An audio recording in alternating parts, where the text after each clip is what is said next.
particulièrement les personnes âgées, car avec l'âge, l'appétit diminue, alors que contrairement à ce que l'on pourrait croire, les besoins restent aussi importants.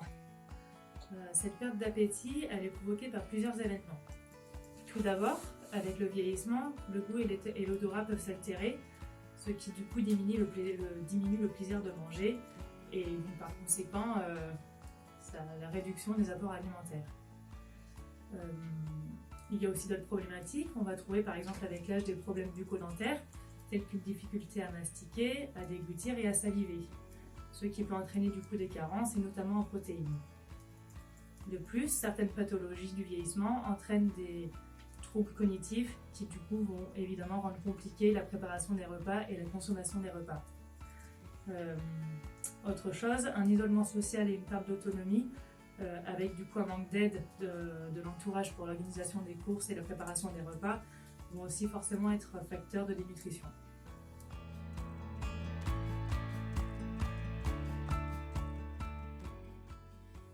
Déjà, on peut leur proposer des repas qui sont attrayants, avec des couleurs et des goûts qui sont adaptés, tout en continuant à proposer tous les jours, tous les repas de la viande ou du poisson ou des œufs.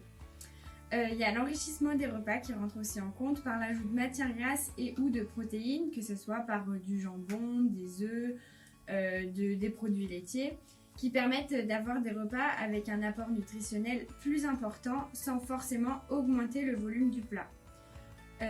On peut leur proposer des collations ou également de différer le produit laitier et le dessert pour avoir des repas complets sans pour autant se forcer à manger.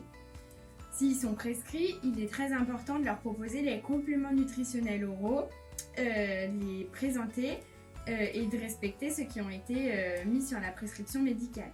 Le rôle de ces compléments, c'est d'apporter de l'énergie et des protéines sous un faible volume grâce à un aliment qui va être très concentré. Si c'est nécessaire, il faudra adapter la texture, que ce soit du haché, du mouliné ou du mixé lisse, pour correspondre aux capacités de dentition ou de déglutition de la personne. Et de plus, donc, une personne âgée qui vit seule, qui perd de l'autonomie, elle peut avoir besoin d'aide pour les courses ou la préparation des repas.